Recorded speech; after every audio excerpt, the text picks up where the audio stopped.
그래도 11월 달부터는 위드 코로나가 된다고 하니까는 여러분들이 그래도 기도 많이 해주시고 여러분들이 방역수칙을 잘 지켜주셔서 우리 교회의 그런 감염과 확진이 거의 없습니다. 참 감사합니다. 여러분 끝까지 잘 지켜주시고 건강하기 원합니다. 현대를 살아가는 우리에게 요즘 많이 들려지는 언급되는 말들이 바로 취업 절벽, 그리고 결혼 절벽, 출산 절벽, 인구 절벽이라는 그런 절벽에 관련된 그런 말들이 많이 언급되고 있습니다.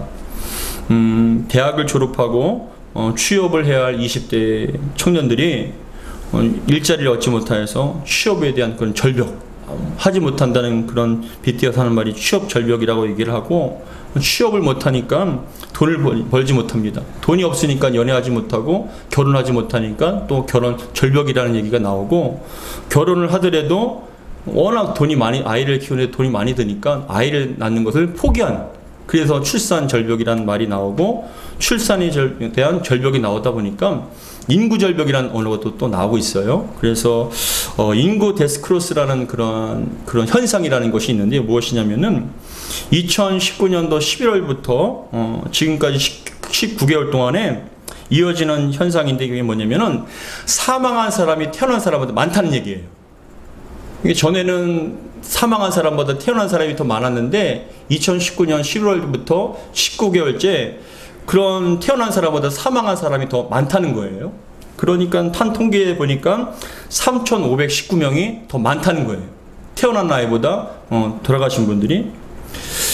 그래서 이러한 통계는 무엇이냐면, 인구 데스크로스라는 현상은 한국 전쟁 이후에 2019년도 11월 달에 처음 나타난다는 겁니다. 한국 전쟁 이후엔 그런 일이 없었는데 2019년도 11월 달부터는 태어난 사람보다 죽은 사람이 더 많다는 것이죠. 이뿐 아니라 우리는 살아가면서 수많은 인생의 절벽들을 만나게 됩니다. 한 발짝 잘못 디디면 끝없는 나락으로 떨어질 것 같은 인생의 낭떠러지를 우리는 많이 체험하게 됩니다.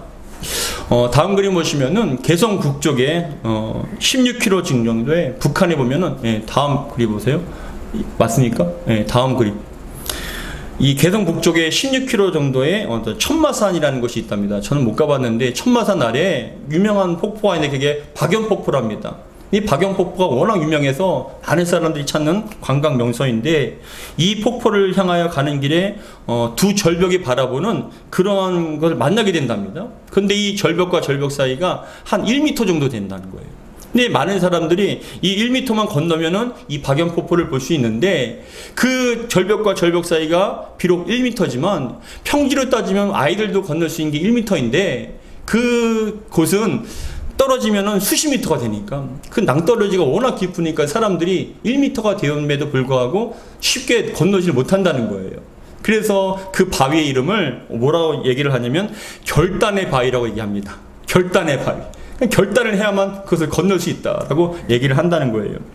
밑을 바라보지 못하고 바라보지 않고 평지를 바라본다면 그냥 쉽게 건널 수 있는 그것이라도 밑에 낭떠러지가 있기 때문에 쉽게 건널 수가 없다. 그래서 믿음의 어떤 결단이 있는 사람만 건널 수 있다고 해서 결단의 바위라고 얘기한답니다. 오늘 본문에도 인생의 낭떠러지에 몰린 한 사람이 나옵니다. 이 사람은 자신의 평생을 바쳐 일궈놓은 가족과 재산을 한순간에 다 빼앗길 수 있는 인생의 큰 낭떠러지, 나락으로 떨어질 수 있는 그런 위기에 처한 사람이 나옵니다. 그 사람이 바로 야곱이에요. 간절히 바라기는 오늘 말씀을 통해서 저와 여러분들도 만날 수 있는 인생의 낭떠러지, 그곳에서도 참 우리가 떨어지지 않고 믿음으로 승리할 수 있는 그런 저와 여러분 되기를 주 이름으로 축복합니다. 야곱은 삼촌 라반에게 자신의 아내와 자녀들을 그리고 모든 재산을 다 빼앗길 위기를 잘 극복했습니다. 잘 극복하고 이제 자신의 고향으로 향하는데, 이 야곱이 뭐라고 얘기했냐면 자신의 종들을 형 에서가 있는 에돔 땅에 보내면서 주의 종, 그러니까 이 에서를 주라고 얘기를 하고 야곱 자신을 종이라고 표현을 하는데, 주의 종이 이제 고향으로 오려고 합니다 라고 보고를 하라는 거예요. 근데 이 종들을 보내서 보고를 하는데, 종들이 그 형 에서가 있는 에돔 땅에 돌아와서 야곱에게 뭐라고 얘기하냐면, 우리가 주인께서 얘기한 대로 형 에서를 찾아가서 당신의 종 야곱이 고향으로 돌아옵니다 라고 얘기를 했다는 거예요.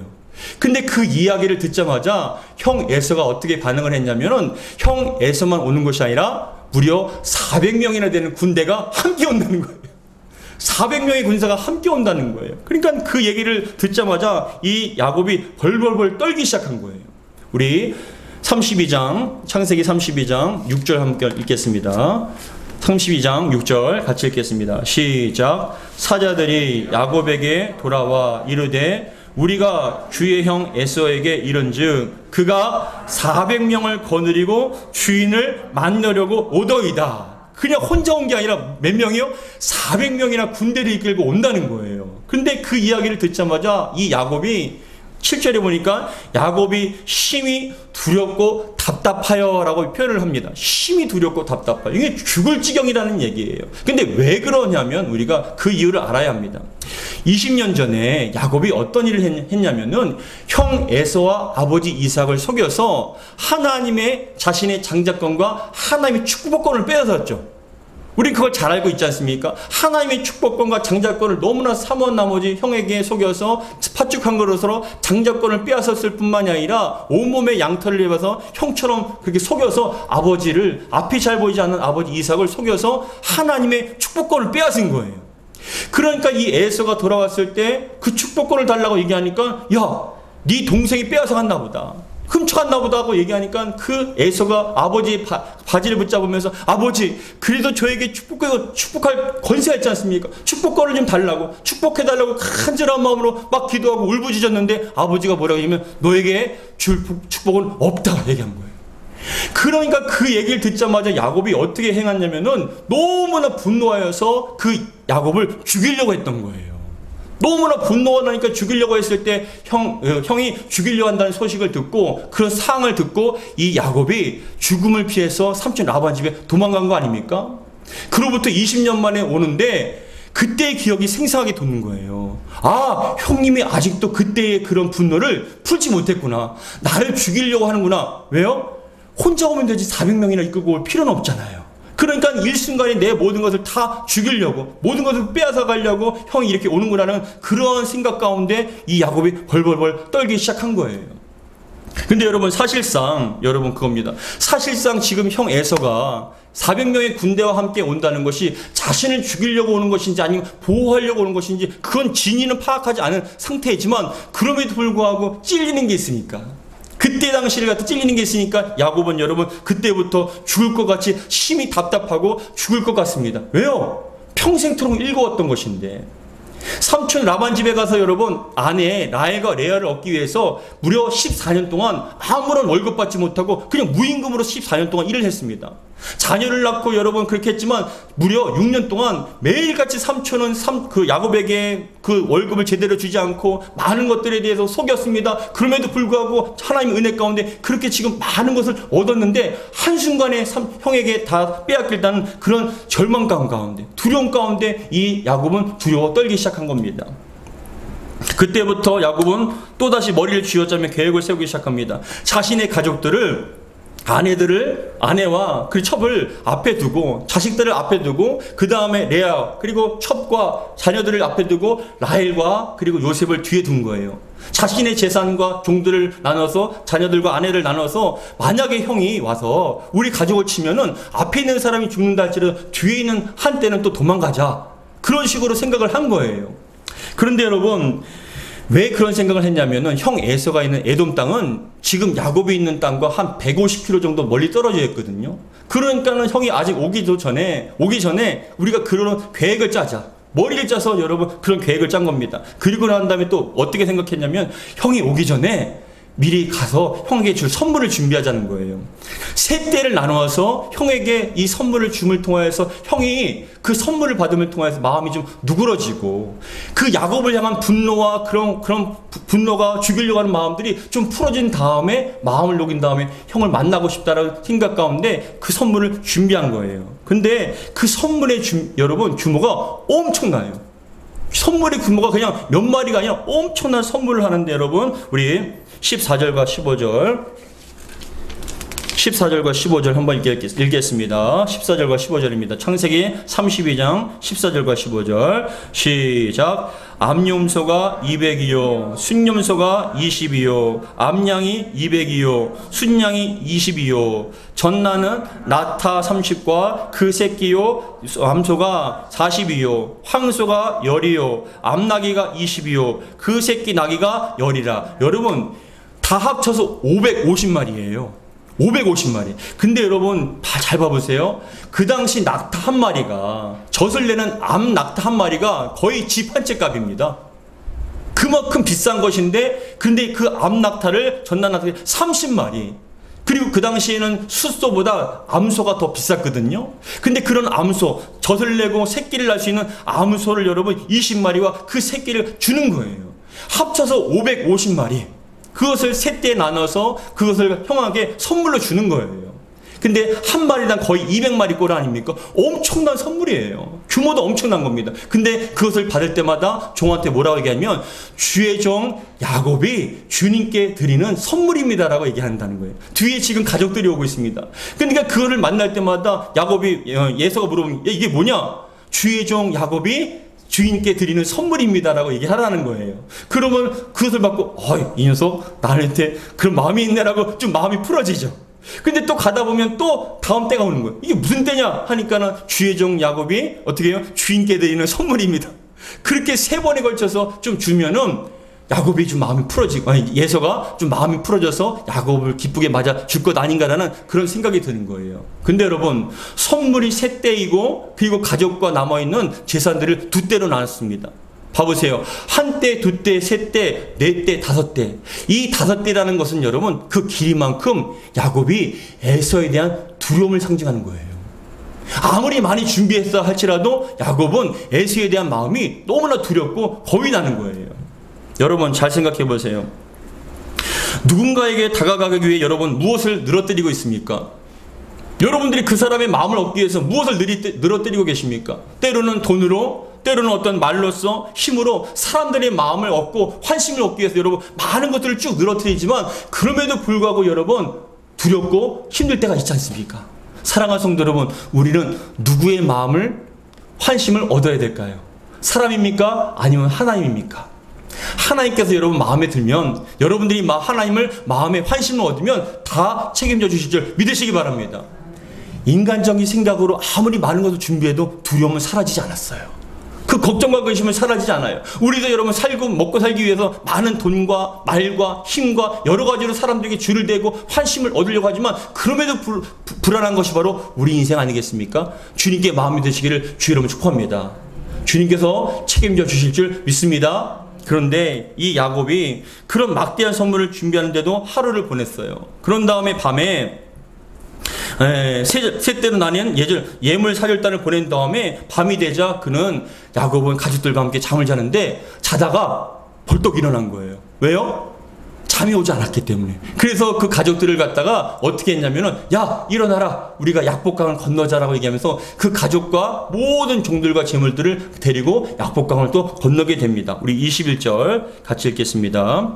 20절과 21절 같이 읽습니다. 시작. 또 너희는 말하기를 주의 종 야곱이 우리 뒤에 있다 하라 하니 이는 야곱이 말하기를 내가 내 앞에 보내는 예물로 형의 감정을 푼 후에 대면하면 형이 혹시 나를 받아주리라 함이었더라. 그 예물은 그의 앞서 보내고 그는 무리 가운데 밤을 지내다가 이게 잠이 안 오는 거예요.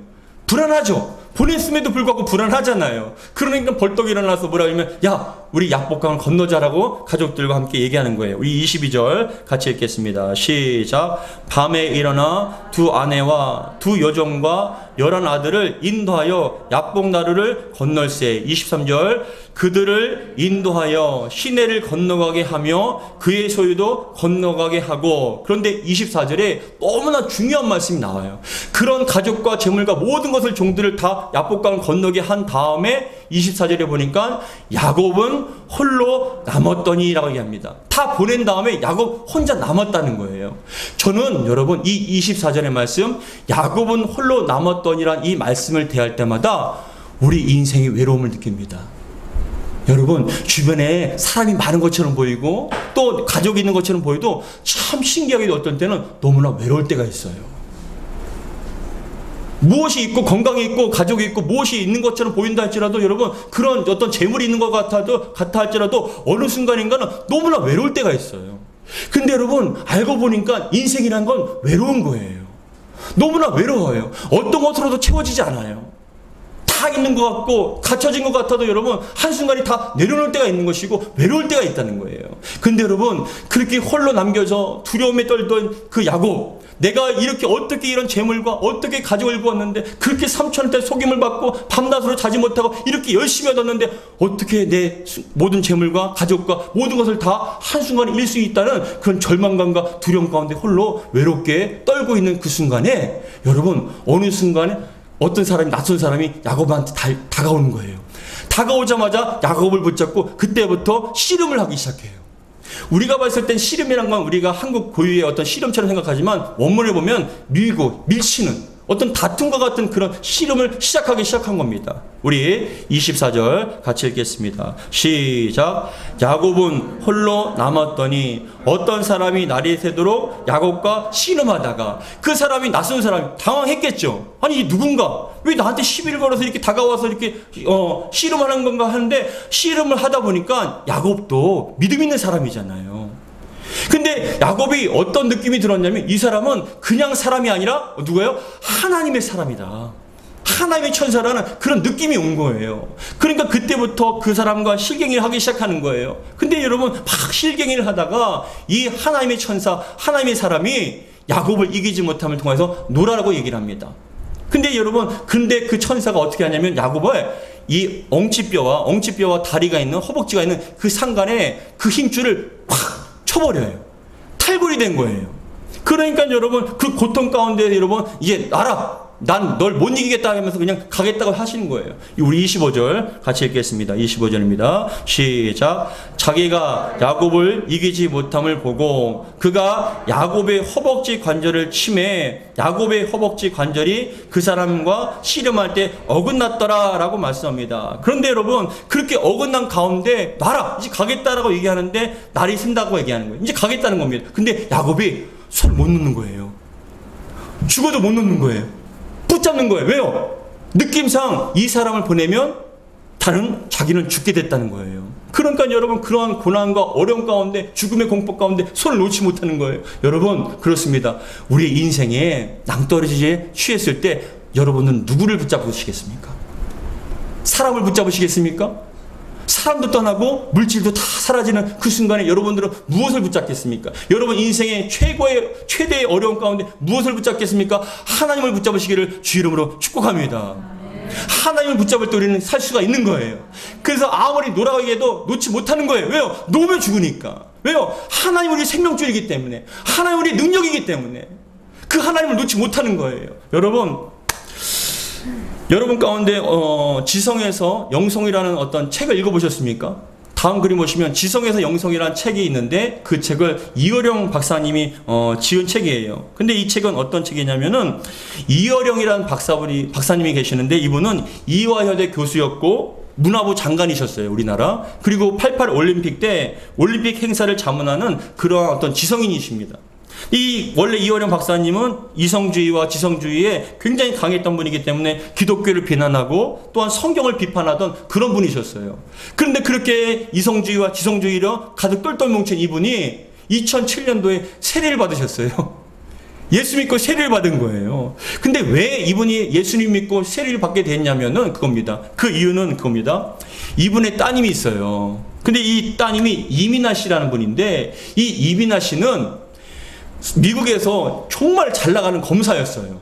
굉장히 잘 나가는, 미국에서 정말 잘 나가는 검사였는데, 이 딸 이민아 씨가 어느 순간인가 암에 걸린 거예요. 이 암에 걸렸는데 여러분, 우환이라는 것은 한꺼번에 다 오잖아요. 몸이 암에 걸려서 죽게 될 뿐만이 아니라 가정에 우환이 있어서 이혼을 당하는 그런 상황 가운데 여러분, 너무나 힘들다 보니까 눈이 실명이 되는 거예요. 근데 눈이 실명이 된다라고 그렇게 판결이 된 거예요. 그러니까 자신의 딸이 그렇게 암에 걸려서 죽어가고 실명된 위기 가운데 이혼당했다는 그 소식을 듣고 이 이어령 박사님이 하와이로 자신의 딸을 보러 이민아 씨를 보러 간 거예요. 근데 그렇게 걱정돼서 딱 갔는데 이민아 씨가 너무나 태연하게 아빠 나 괜찮아 라고 얘기를 하면서 근데 자신한테 소원이 있다는 거예요. 그게 무슨 소원이냐면 아빠 나랑 같이 교회 한번 가자. 나랑 같이 교회 한번 가자. 그렇게 얘기를 하더래요.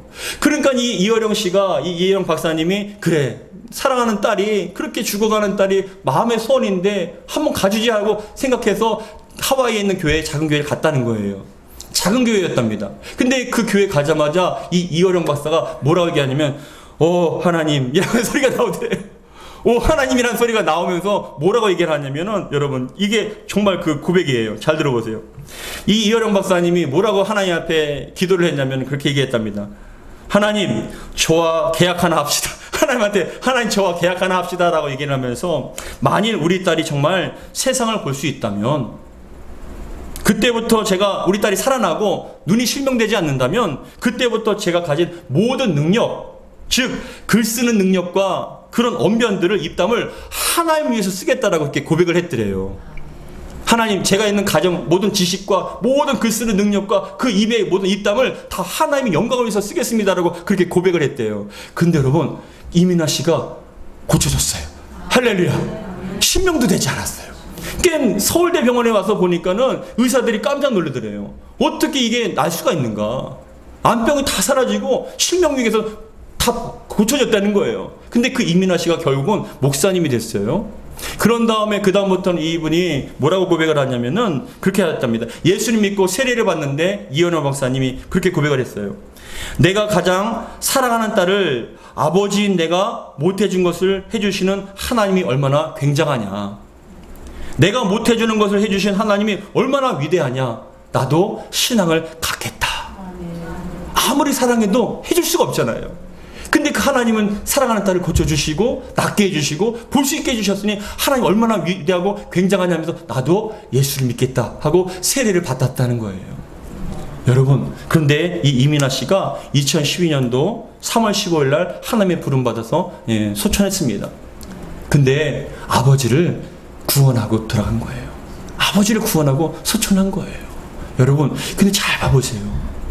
우리의 인생 가운데 참 평상시에는 그렇게 하나님을 찾지 않다가 큰 어려움이 닥칠 때 인생이 나락으로 떨어지고 모든 것을 잃을 수 있는 그런 위기와 어려움 인생이 낭떠러지에 취했을 때 우리는 어떻게 합니까? 하나님 붙잡아요.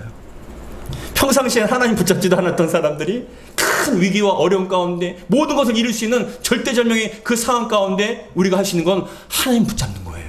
근데 여러분 바꿔서 생각하면 그 위기가 바로 하나님께서 우리를 향하는 부르심이라 할 수 있다는 거예요. 우리 하나님께서는 여러분들이 그 어려움과 아무것도 해결할 수 없는 인생이 나락으로 떨어질 수 있는 그 위기 가운데 하나님께서 저와 여러분들 부르시는 거예요. 왜요? 하나님 붙잡으라는 거예요. 하나님 만나라는 거예요. 여러분 그 위기가 인생의 터닝포인트가 되는 거예요. 야곱도요 자기 딴에는 물론 베델에서 형한테 쫓김받다가 베델에서 하나님 만났죠. 사닥다리를 통해서 천사들이 왔다 갔다 하면서 그 하늘 사닥다리 끝에 하나님의 음성이 들려줬죠. 그래서 이 야곱이 뭐라고 고백하냐면 주여 제가 만약 빈손으로 가는데 이 강을 건너서 삼촌 집으로 갑니다. 근데 돌아올 때 내게 많은 것을 주시면 그것에 대한 11조를 드리고 하나님께 영광을 돌리겠습니다라고 그렇게 고백을 하고 여러분 갔습니다. 인생의 터닝 포인트였죠. 근데 열심히 일하다 보니까 20년이 지나다 보니까 여러분 그 신앙과 믿음이 희미해졌잖아요. 자기의 노력으로 얻은 줄 알았죠. 자기의 가정으로 여러분 열심히 노력했기 때문에 열심히 일했기 때문에 가정을 이루고 많은 것을 얻은 줄 착각했죠. 근데 그 모든 것을 다 잃어버리는 위기의 상황.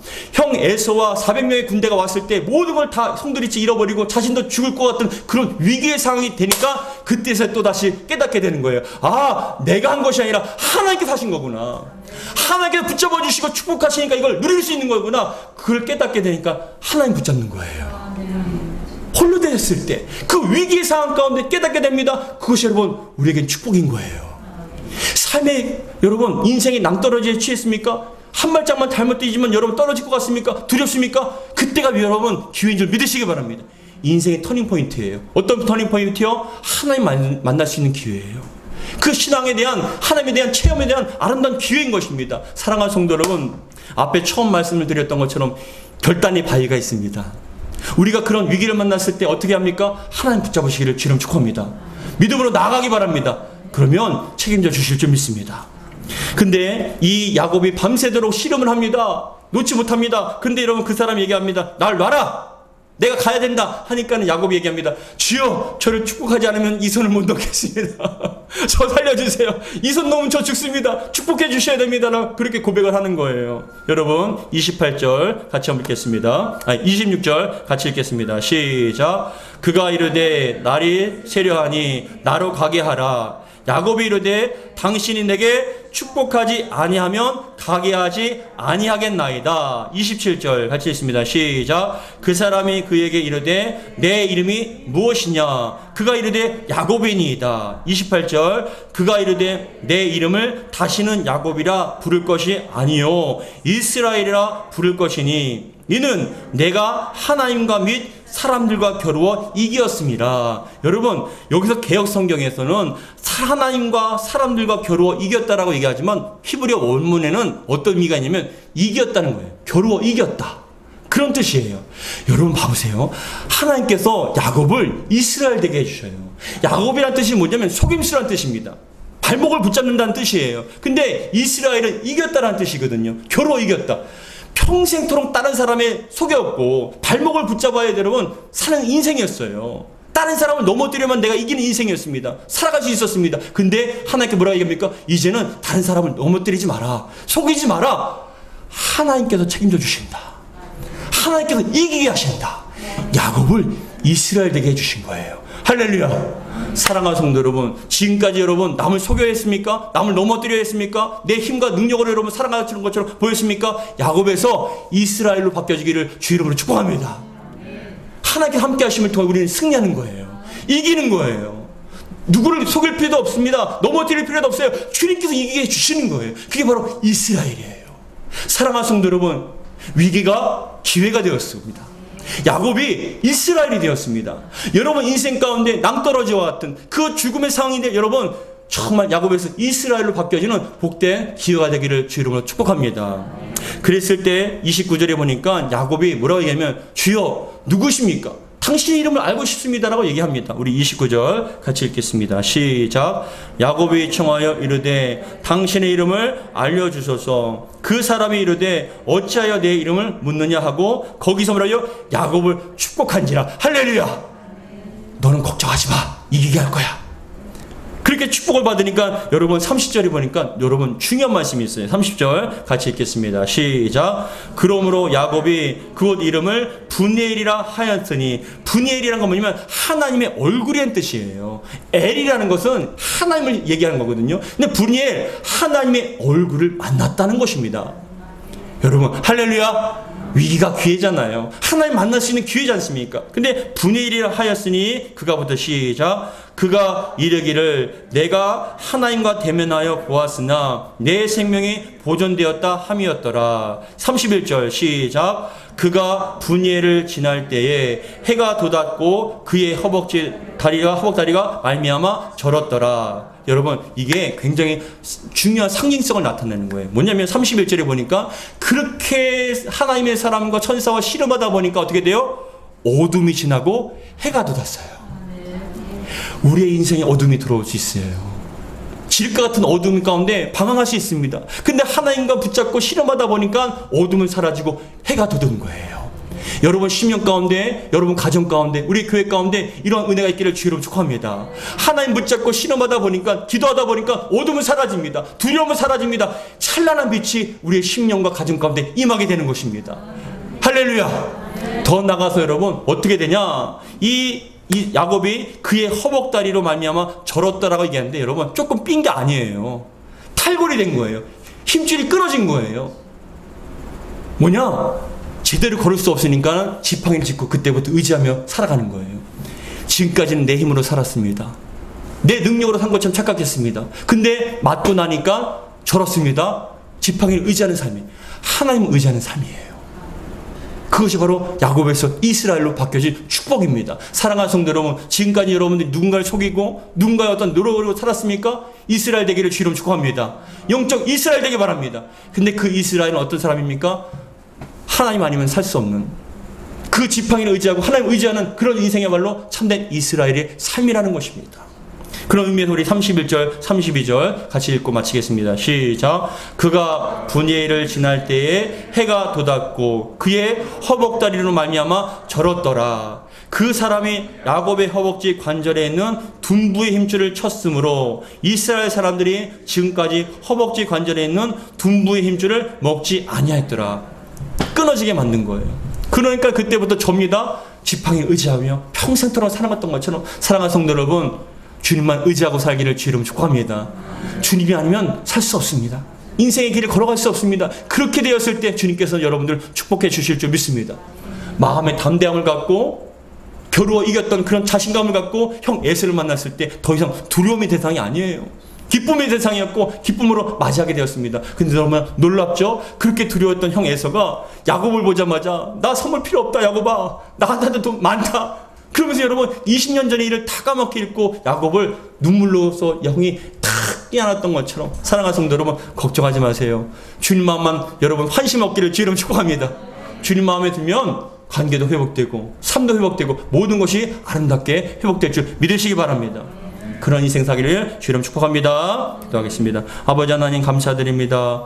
오늘도 주시는 말씀 마음에 새기기 원합니다. 야곱은 5대나 느려서 그 에서를 맞이했을 때도 그럼에도 불구하고 아무리 많이 물질을 준비하고 많은 것을 선물을 준비했다 할지라도 그 마음은 여전히 두렵고 너무나 고통스러웠습니다.